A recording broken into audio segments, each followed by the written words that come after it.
Hey, what's going on, guys? This is Zach with Agent Accelerator. Hope you guys are doing well. So everybody always asks the question as a brand new agent, should I go at it solo or should I join a team?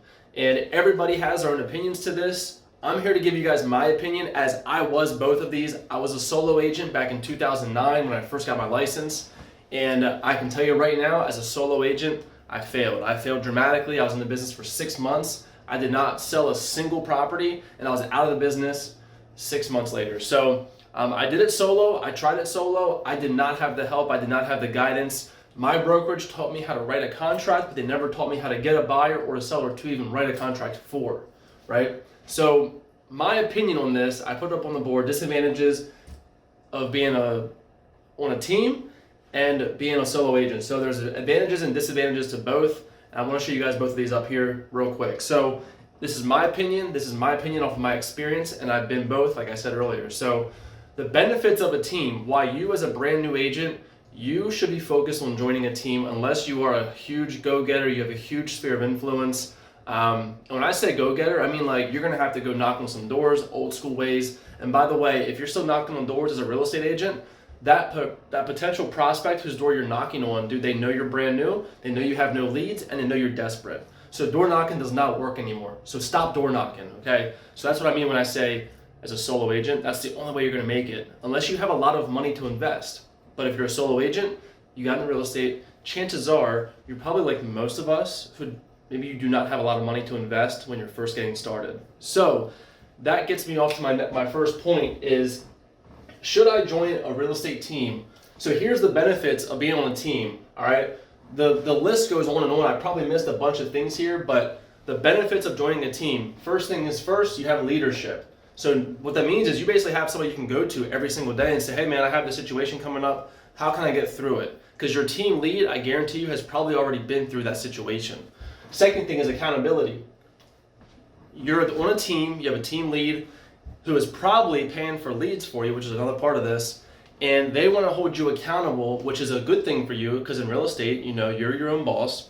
And if you're not making sales, you're not making yourself money, and you're not making the team money. So they will hold you accountable. All right. And a lot of times in real estate, you need that accountability, because when we have the freedom to do whatever we want to do every single day, a lot of us get held out. A lot of us get stuck at the water cooler talking about sports, the game last night, the scoreboard, and whatever else is going on, your Thanksgiving, your meals, what you're cooking for dinner tonight, and it's not productive. So you guys need to have accountability. So accountability, and the biggest thing here for me anyway, was the leads. When I was by myself, I had no leads. Everybody tells you, go to do expires and go to FSBOs. That's the best thing that you could do as a brand new agent, but if you want things to happen right away, use that plus get leads. You know what I mean? Do the FSBOs and the expires and get leads. Why wouldn't you? So that's the thing that you can use for on a team. They already invest in leads. And if they're not investing in leads, then it's not the right team for you, okay? Not every team will be the best fit for you as an agent. You gotta do your interview process. They interview you just as much as you interview them when you go look at a different team, because some teams, they will not give you the lead system, they won't give you the structure, and that's very important for you as a brand new agent. So when you're doing your interview with the team, make sure you ask them how many leads you could expect every day, every week, every month, because that's very important for you. And then also low overhead. That's the biggest thing too. As a brand new agent, again, we don't always have that much money to spend for all of our leads, all of our admin, all of our fees, and our tools, our CRM, your E&O insurance, your desk fees. So on a team, low overhead. You can negotiate your team lead to maybe pay for photos for your listings, maybe pay for your MLS dues, maybe pay for something. So again, there's things that you can do. Low overhead is a huge one with joining a team, because you can have your team lead help you out with some of that stuff. Training is another big one. Again, we all get into real estate thinking, oh my gosh, we're gonna make so much money, we're gonna do this and that. But if you're on by yourself, you have nobody to follow, you have nobody to mentor, you have nobody there to show you the ropes and show you what to do, how to do it, what to say, how to say it, and what's the good loan programs out there. How do I convert a buyer who is a cold prospect right now that came into an open house, and how do I build rapport with that person? How do I get them to trust me and like me and let me help them with the next purchase of their property? So training is a huge one, and training costs money. Again, it all goes back to the overhead. Training does cost money, or if it doesn't cost money, it costs time. All right, numbers. So you're a brand new agent in the business today, and you're competing with me on a listing appointment. My individual numbers will show 120 sales in the last 12 months. You as a brand new agent, your numbers will show 0, or 1 or 2, or maybe 3 or 4 or 5. But guess what? Now when you're competing, when you're on a team, you can use the team numbers. Me and my team sell over 100 homes a year. So it gives you that confidence on a listing appointment. Or if you're representing a buyer and maybe you're in a low inventory market like we have right now, we're in a seller's market, there's low inventory. Guess what? When you're on a team, everybody on your team can contribute to new listings coming on the market. So you can tell a buyer, hey, guess what? We have listings coming up, and before they even hit the market, if we know something matches your criteria, we'll get you the information on that property before it even hits the market, so that way you're not competing with multiple offers. So again, that's where the numbers come into play. Numbers are very big with this because it gives you as the agent confidence and it gives you the credibility. Without numbers, you have no credibility. If you're a brand new agent and I want to sell my $200,000 home, I can tell you what, I'm not going to go to a brand new agent. I'm going to go to the guy who sells 100 homes a year. Okay? So credibility is a huge one. And then culture, I mean, that just says it's for itself. I mean, you guys have to be in a great environment.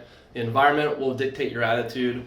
And attitude goes a very long way. It sounds cliche, but I can tell you right now, attitude is a huge part to you being able to convert buyers and convert sellers and make them want to work with you. And then admins, again, it all goes back to low overhead. You have admins who can help you guys out. You have a question on the MLS, you have a question on your CRM, different questions. Like you guys have admins there to help you out, and you're not paying for them. Maybe you are with an admin fee for your transaction, but you're not paying for that out of your pocket. All right. But guess what? That's all the benefits of being on a team. And again, you might have your own opinions. If another agent's watching this and they're a high producer, they might have their different opinions on this. Some people say, no, I want to go to be a solo agent. I can't be on a team because if I'm on a team, they're going to take more money, which means I'm going to make less money per transaction. So as a solo agent, this should actually say more money per transaction, but a lot more overhead. So let me write this off real quick. Erase this. So less money per transaction. Actually, you're going to make more money per transaction. More money per transaction as a solo agent. Solo agent, more money per transaction. Team, you make less money per deal. But at the end of the day, guys, 100% of 0 is still 0. 50% of 50 is still 25, right? I'd rather have 25% or 50% of 5 than 100% of 0.